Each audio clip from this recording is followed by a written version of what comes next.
Yeah. Doc, 1985. It's a pretty significant year. Now, I know people are thinking, but, that's Doc's year. That's a great year because it's Doc's year. Because he's about to turn the page on the new year in just a few days. But I'm actually talking about 1985 was the last time the New York Yankees won 11 straight games. Doc, last night they won their 11th game. They're making a late charge to try to get on top of the AL East. They're currently leading in the wild card. I didn't talk about them since people made those comparisons. What was it? The succubus? Oh, yeah. Succubus. The safety that happened with Houston. So I said not a word throughout the whole season. But I watched. We had our highs. We had our lows. And we're getting hot at the right time. Wow, Johnny.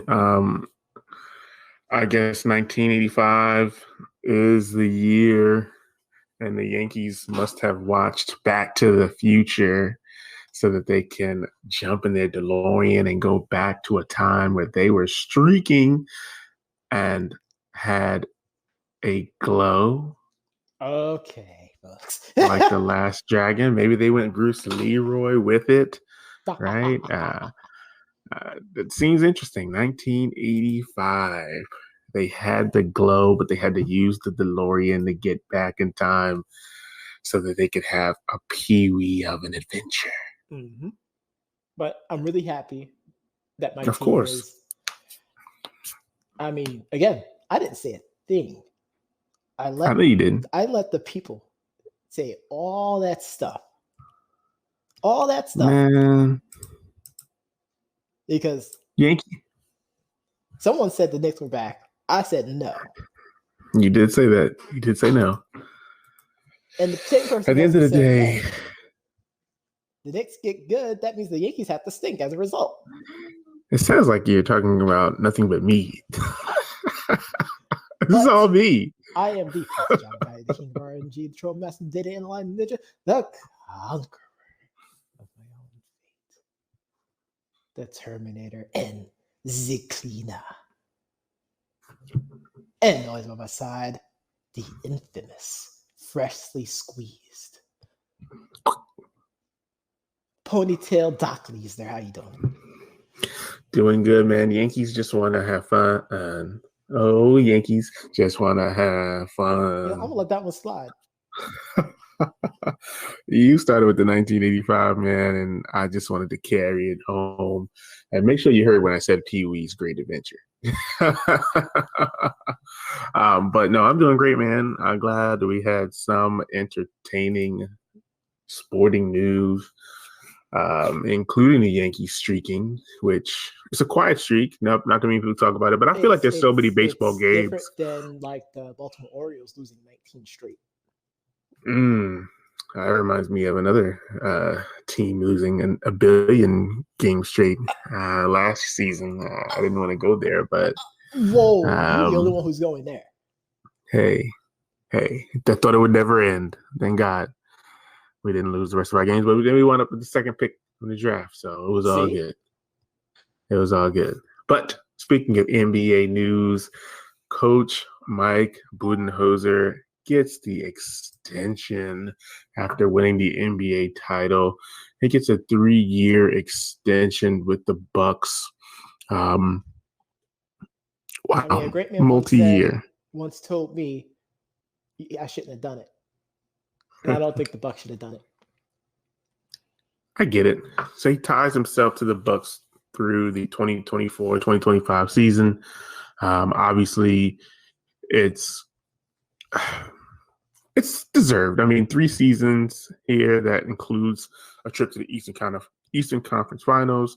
And of course, they just won a championship in July. But personally, I felt that it was more of the players than the actual coaching. Oh, yeah. More of the Suns dropping the ball than him actually coaching his team to victory. But nonetheless, they won.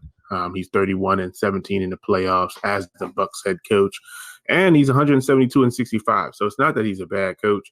I just felt like his adjustments were lacking. So that was kind of rough, but he gets the bag, man. I mean, we don't know how much it is just yet, but I think that's pretty awesome.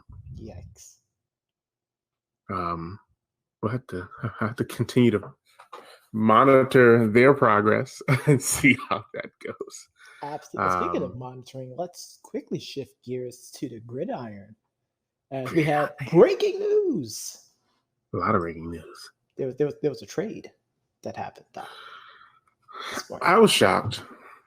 Very shocked. The New England Patriots send running back Sony Michele to the Rams for 2 future picks.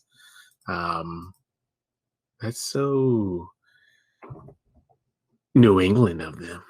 It is, because they're getting assets through the draft. Right. I agree. And they do still have James White and the 2 young players. Obviously, James White has been a fantasy stud. I know he was one of Tom Brady's favorite running backs, and I was actually hoping to get him to Tampa. Honestly, that would have been a major issue for the entire league if he joined the Bucks. But he goes back to New England, and I felt like Sony Michele, although he's a great running backs in that system are, I don't want to say obsolete, but they're not as important. Actually, no offensive weapon is important. For being honest, there's not one offensive weapon that's important. Maybe a guard, or I wouldn't even call the tackles necessarily important, because everybody and their mother can get traded on the offense. Everybody. Yeah. I mean, you look at it over the years. I mean, they've literally traded so many people from the offense. They let people walk. They've not re-signed people. Like, the offense just doesn't get the love that their defense gets.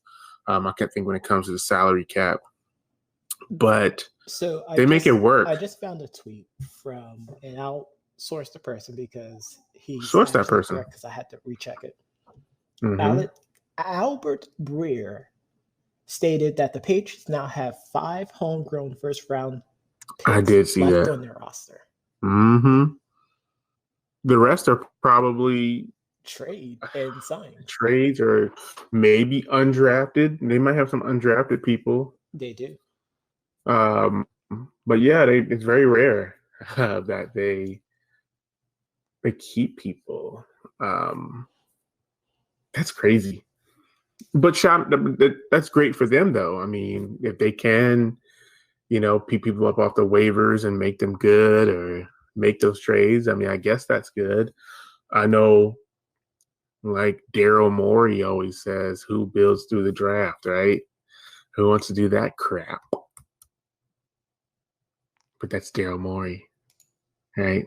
The great general manager of the Philadelphia Sixers. Wow. But in other news, Luke Wilson rejoins the Seahawks for the 99th time. I don't know why they just don't make him a lifer. I never understand. Like, he leaves and then he goes back. He leaves, he goes back. It's the craziest thing.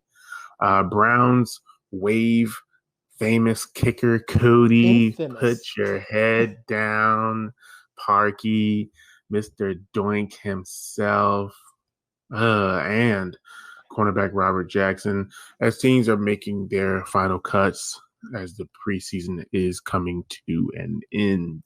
This week, actually.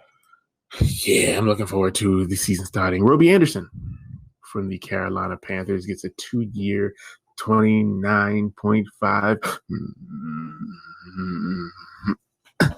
million deal with the Panthers. Good signing there. I think he deserves it.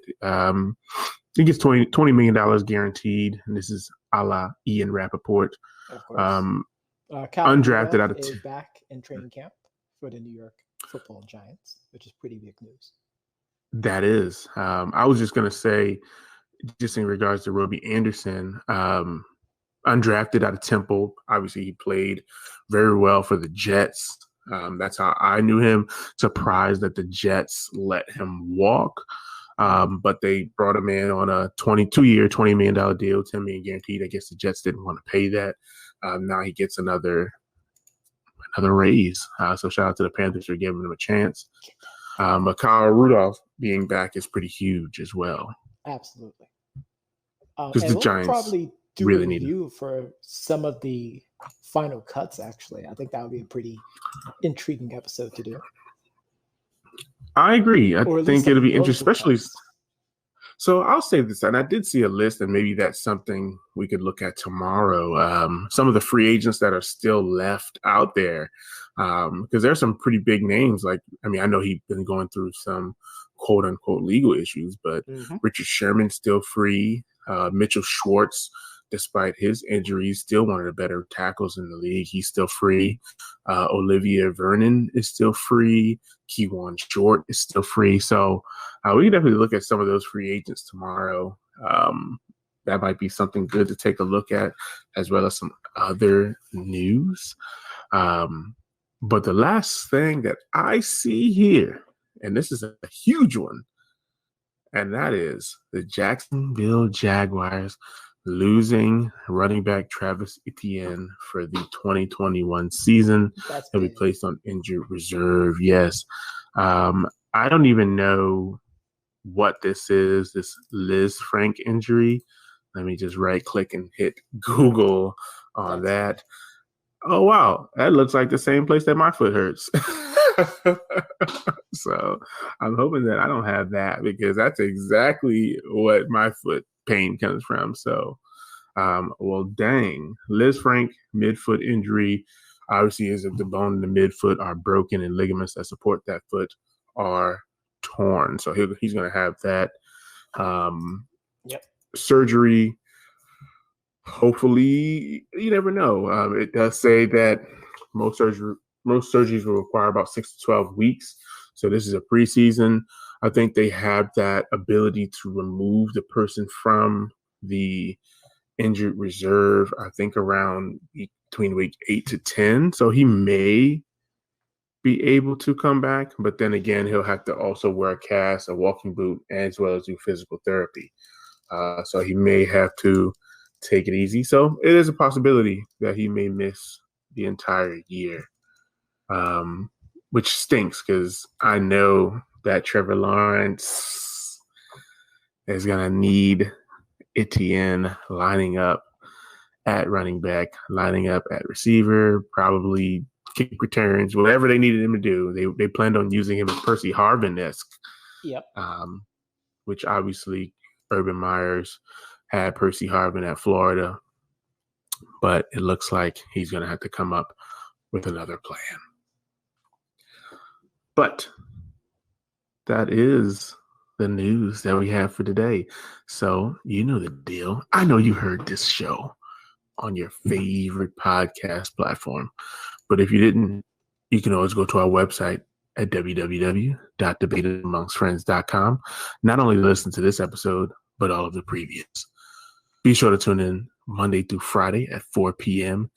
Eastern Standard Time to hear this podcast as we deliver the news, the analysis, and the reads. You're looking at the real deal now.